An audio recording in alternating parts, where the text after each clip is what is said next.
singing, hey mama, don't stress your mind. We coming home tonight.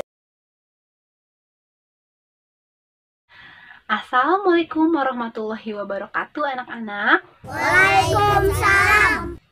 Apa kabar kalian hari ini? Sehat. Wah, alhamdulillah anak ibu sehat-sehat.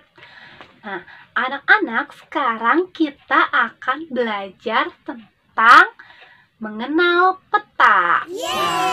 Di sini siapa yang pernah nonton film tentang petualangan mencari harta karun? Aku. Atau siapa yang pernah bermain permainan mencari harta karun? Aku. Nah, seru kan bermain mencari harta karun itu? Karena saat kita mencari sesuatu, kita itu hanya diberi satu petunjuk berupa kertas. Nah, apa sih kertas itu? Peta. Nah, betul, peta. Peta itu adalah gambaran seluruh atau sebagian permukaan bumi pada bidang datar menggunakan skala tertentu. Nah, fungsi peta itu banyak, tidak hanya untuk bermain harta karun atau mencari harta karun saja, tetapi fungsi peta itu yang pertama ada untuk mengetahui lokasi suatu tempat. Misalnya nih, Dika itu mau pergi ke rumah neneknya di Palembang. Nah, kita bisa lihat di peta, Palembang itu letaknya di mana? Palembang itu letaknya dekat dengan apa? Kita bisa lihat. Nah, kemudian yang kedua yaitu untuk mengetahui permukaan bumi atau menggambarkan permukaan bumi, karena peta itu menggambarkan permukaan bumi, misalnya Indonesia. Nah, kita bisa lihat Indonesia itu ternyata wah banyak gunung. Di Indonesia itu ternyata ada jalan-jalan besar, ada jalan-jalan kecil, ada laut, ada banyak pantai. Nah, kita bisa lihat dari peta. Yang ketiga fungsinya yaitu untuk mengetahui jarak suatu tempat. Misalnya nih, kita dari Bandung mau pergi ke Jakarta. Kita bisa lihat, oh ternyata jarak dari Bandung ke Jakarta itu segini. Wah, ternyata jauh.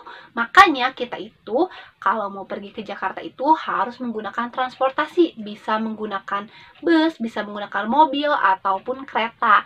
Nah, jadi peta itu banyak fungsinya. Nah, anak-anak, kita juga sekarang akan belajar tentang jenis-jenis peta. Jenis-jenis peta itu ada dua. Yang pertama peta umum dan peta khusus. Nah, apa sih peta umum? Peta umum adalah peta yang menggambarkan permukaan bumi sesungguhnya. Nah, contohnya seperti peta dunia, peta Indonesia, ataupun peta Pulau Jawa. Nah, kemudian peta khusus. Peta khusus adalah peta yang menggambarkan sebagian aspek kenampakan bumi secara spesifik. Nah, misalnya contohnya peta curah hujan ataupun peta kepadatan penduduk. Nah, anak-anak, sekarang Ibu punya contoh peta. Ayo kita lihat di sini. Nah, ini merupakan contoh peta. Kita lihat peta Kecamatan Cimenyan, peta tempat kita tinggal. Kita itu sekarang tinggal di Kecamatan Cimenyan di Desa Cimenyan.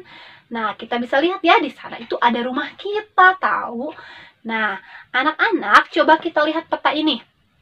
Di peta ini ada simbol-simbol, ada warna, ada garis-garis. Nah, itu merupakan komponen-komponen pada peta yang akan kita pelajari sekarang. Apa aja sih komponen pada peta? Yang pertama, kita lihat judul peta. Nah, judul peta itu terletak di ujung sana. Kita lihat. Nah, judul petanya di situ peta Kecamatan Cimenyan. Nah, apa sih fungsi judul peta? Fungsi judul peta itu untuk menjelaskan gambaran umum dari suatu daerah tertentu, dari peta itu.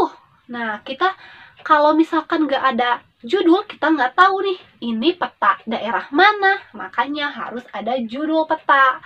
Yang kedua, komponen yang kedua yaitu garis tepi. Nah, kita lihat yang ujung ada garis-garis. Nah, itu namanya garis tepi.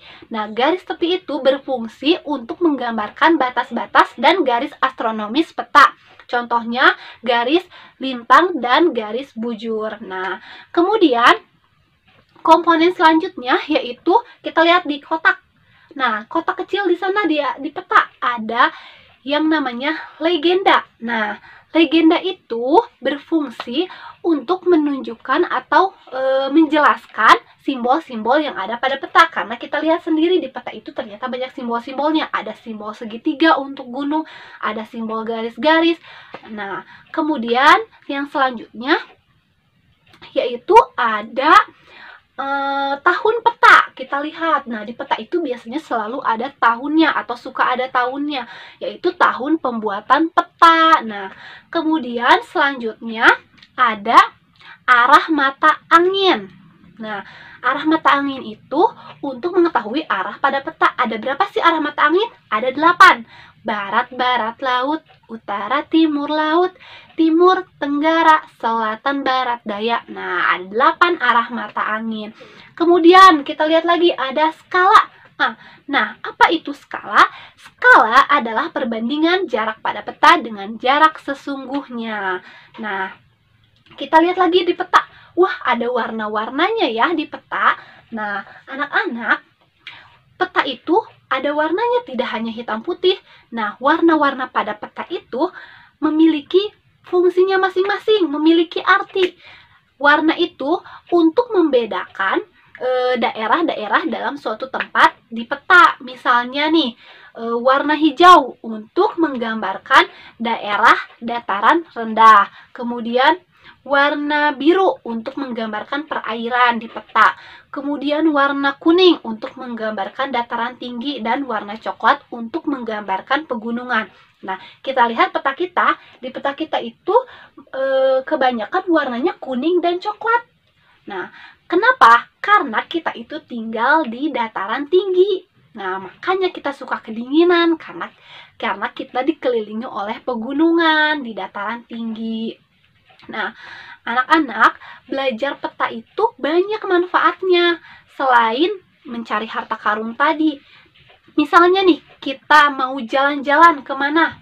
Nah, kita itu bisa menggunakan peta supaya apa? Supaya tidak nyasar. Nah, kemudian belajar peta itu, belajar mengenal peta itu menambah wawasan bagi kita. Kita bisa tahu daerah-daerah ini ada di mana atau kenampakan-kenampakannya. Nah, maka dari itu penting untuk kita belajar mengenai peta.